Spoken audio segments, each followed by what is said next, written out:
It's time to go home. Your culture, your tradition identifies you. It tells you who you are and what you are. Making the case to journey to Africa, Paramount Chief Bupe Wora Jinapor from Ghana. His personal visit to America really illustrates the importance of the mission. It isn't that we ask you to come there for tourism. You come there and do business. A call to all black people to connect to Africa, where else but in Black land.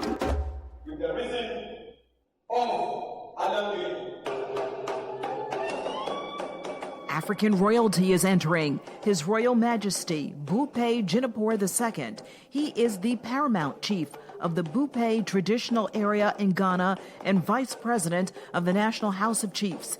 He's here in America, ceremoniously strolling in, waving in a meeting room in Harlem, New York, invited by the Harlem Tourism Board to reinforce a connection to the continent and a reconnection to our roots. When we talk of culture, we talk of origin.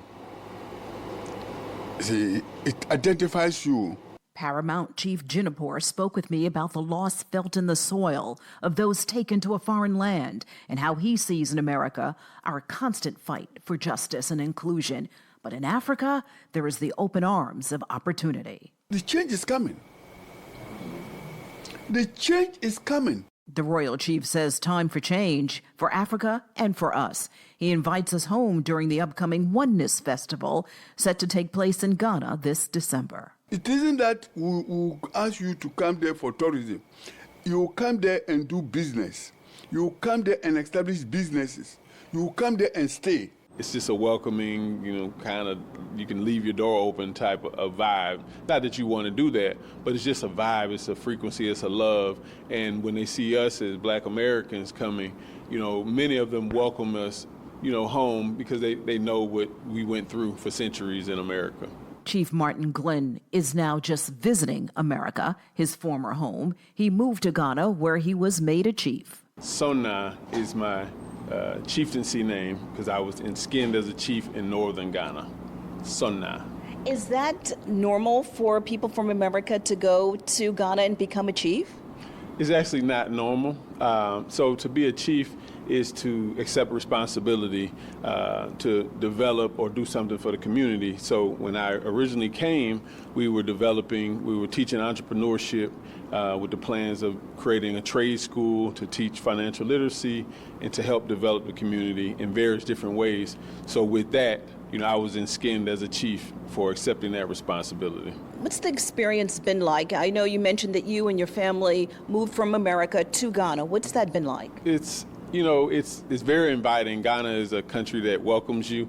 So there's been a lot of positive realities, just to be honest. But there is challenges, right? There's the language barrier. So where we're at in northern Ghana, they speak Dagbani. The Gumba people speak Dagbani. So we're having to learn the language in that aspect.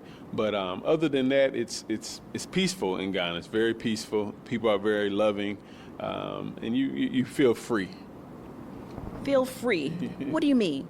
Well, being raised in the United States, it's a beautiful country, but we know we have a lot of challenges with crime, violence, things of that nature, and you want to trap yourself in the house sometime.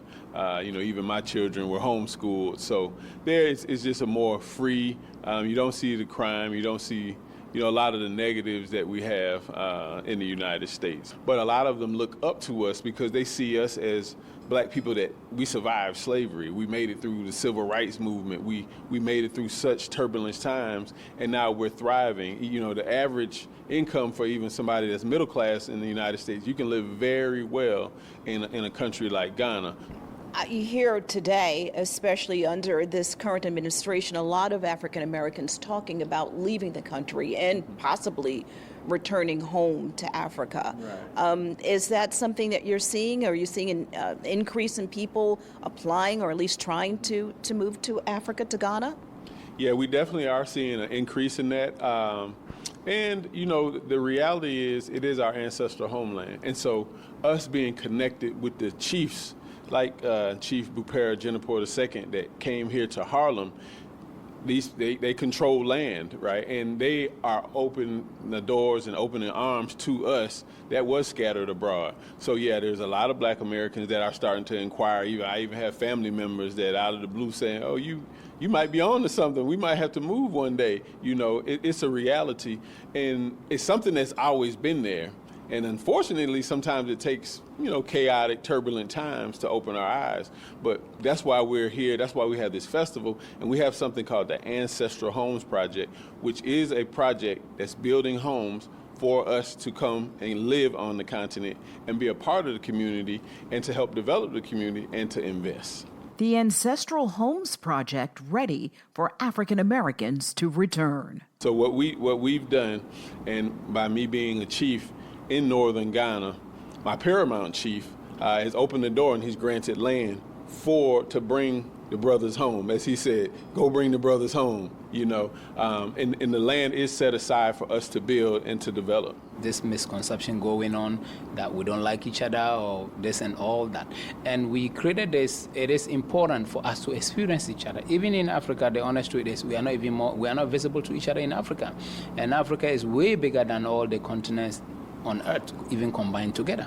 Tengol Kaplamani, along with Chief Sona, are co-partners of the Taste of Africa, a Ghana-based cultural organization, and they are partners in the upcoming Cultural Oneness Festival. I don't want to be racial person or racist and all that, but other people, they have a home even before America being their home.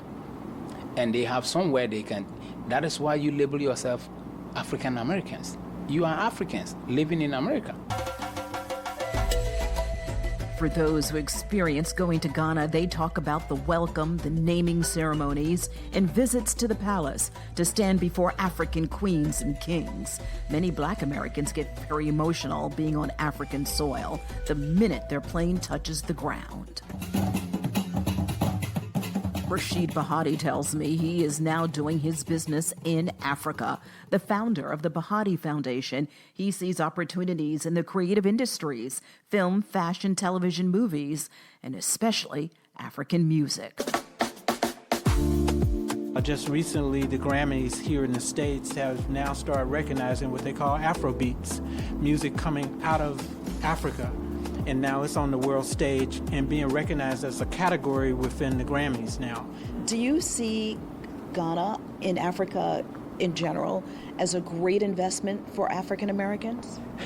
At this particular point in history, I think we're at a unique time and space, actually. As I told you, I live in Los Angeles, but I've been going back and forth to Africa probably since the early 2000s. And my experience has been that things that are happening, the political climate, the geopolitical climate that's happening in the world right now, we as African people that are here in the States, we should be focusing our attention on the continent. I just met some brothers from Savannah, Georgia, actually, that are working on a port project with one of the Western countries in West Africa, a deep sea port where ships can come all the way up to the land. Right now, a lot of these countries, the ships can't come that close to port.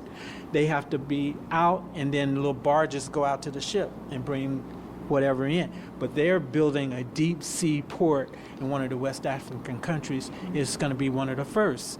And these are African Americans.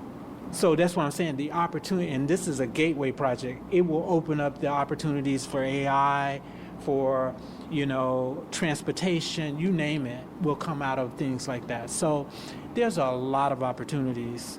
As Tengol of the Cultural Oneness Festival adds, we must at least explore the possibilities. What will happen to African Americans if we do not connect with people in Africa? Then you would have no home. That is what is going to happen. You might think you have a home. It is like an AI, artificial intelligence. You are living in artificial, reality, thinking it is real, but it's not. Paramount Chief Jinapur II wraps up our discussion with a parable of the situation Africans and African Americans find ourselves in today. I think there's an old adage that when you take a single stick broom, you can break it. But when there are many, breaking it is difficult. We didn't break on the journey here, and we can't break now. When Africa unites, there will be change in the world. Ready to go back? The Oneness Festival in Africa, a multi-day cultural experience, December 6th through the 14th in Ghana. Go to culturaloneness.com for more. I'm Vanessa Tyler. Join me next time on Blackland.